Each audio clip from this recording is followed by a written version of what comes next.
कल सुबह दारुस्सलाम के अंदर पान शॉप एसोसिएशन और पान की दुकान वाले, उसके साथ साथ जर्नल स्टोर वालों ने दारुस्सलाम में आकर नक़ीब मिल्लत बैरिस्टर असदुद्दीन ओवैसी साहब से मुलाकात की।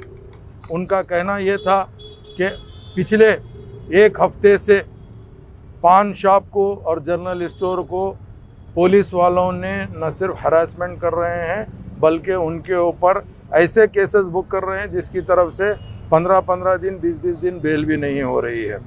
वो नुमाइंदगी जैसे ही नक़ीब मिल्लत बैरिस्टर असदुद्दीन ओवैसी साहब को एक्सप्लेन करे, असदुद्दीन ओवैसी साहब ने कमिश्नर पुलिस हैदराबाद से बात की और आज का अभी टाइम देने पर हम लोग यहाँ आए थे, तो किसी वजह से कमिश्नर पुलिस डीजीपी की मीटिंग में थे। Additional commissioner law and order Chauhan साहब से हमारी बातचीत हुई। हमारे साथ में एसोसिएशन के ज़िम्मेदार भी मौजूद थे। हमारा उनको एक ही रिक्वेस्ट था कि आप जो पान शॉप वालों को और जनरल स्टोर वालों को जिस तरीके से भी पुलिस केसेस बुक कर रही, इसके लिए क्या है।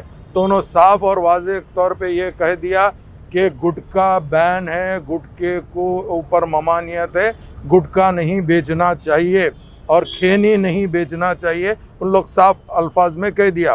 पान शॉप वालों ने कहा कि हम बिल्कुल नहीं बेच रहे हैं। अगर कुछ लोग ये प्रैक्टिस कर रहे हैं, अगर गुटखा बेच रहे हैं या खैनी बेच रहे हैं, हम उनको पाबंद करेंगे और हम अपनी दुकान के ऊपर बैनर लगाएंगे कि हम गुटखा नहीं बेच रहे। वो बैनर की फ़ोटो अभी पान शॉप एसोसिएशन पकड़ के बताएंगे, जिसके ऊपर एडिशनल कमिश्नर चौहान साहब ने कहा कि उन्होंने कमिश्नर पुलिस से इंशाल्लाह बात करेंगे और अल्लाह ने चाहा तो कल से ये लोग के कारोबार में तकलीफ़ नहीं आए वैसा नक़ीब मिल्लत बैरिस्टर असदुद्दीन ओवैसी साहब और मजलिस इत्तेहादुल मुस्लिमीन के तमाम ज़िम्मेदार, चाहे वो एमएलए हो, कारपोरेटर हो, वर्कर हो, उन लोग भी उनके साथ में है।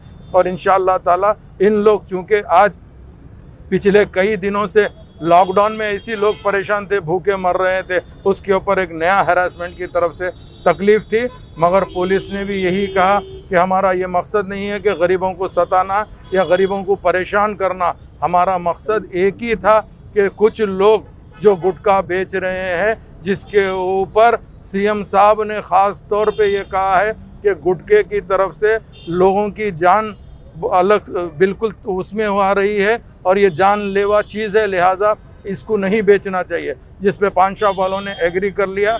हमें उम्मीद है इंशाल्लाह अब कोई हरासमेंट नहीं होगा। हम भी पुलिस का पूरा ताउन करने के लिए तैयार है और हमारी पुलिस से ख्वाहिश ये है कि जो लोगों के ऊपर केस बुक करे हैं उनको जल्द से जल्द रिहा कराइए, ताकि वो लोग आके अपने घर में सुकून से रह सकेंगे।